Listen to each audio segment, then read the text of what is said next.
કેમ છો બધા? Welcome to my channel. તો આપણે અત્યારે ઉત્તરાયણ આવી રહી છે અને સરસ મજાના મમરાના લાડવા બનાવશું. બધાના ઘરે ઉત્તરાયણમાં મમરાના લાડવા ને તલની ચીક્કી ને બધું બનતું જ હોય છે. અહીંયા આપણે ગોળ લઈ લીધો છે 2 ચમચા જેટલો, 2 થી 3 ચમચા જેટલો. થોડું ઘી એડ કરી અને આપણે ગોળને આવી રીતે પાઈ લઈ લેવાની છે. ધીમે ગેસે આપણે કરવાનું છે એટલે સરસ મજાની પાઈ આવી જાય ગોળની.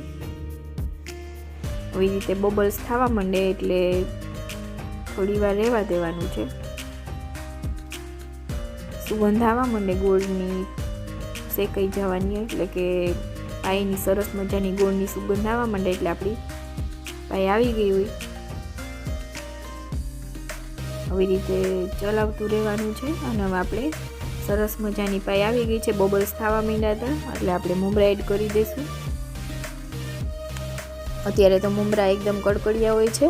જો ચોમાસાની સિઝન કે હોય તો મમરાને આપણે ગરમ કરીને પછી લેવાના, કાં તડકે મૂકી દેવાના. આવી રીતે એકસરખું બધું મિક્સ કરી લઈશું અને હાથમાં ઘી લગાવી અને આપણે મમરાના સરસ મજાના લાડવા વાળી લઈશું. ગરમ હોય ત્યાં જ આપણે લાડવા બનાવવા માંડવાના છે, જેથી આપણે સરસ મજાના લાડવા બની જાય. ઘી વાળો હાથ કરવાથી લાડવા એકદમ સરસ લીસા બને છે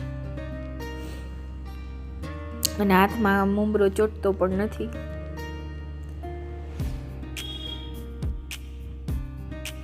આવી રીતે આપણે સરસ મજાના લાડવા વાળી લેવાના છે એક પછી એક.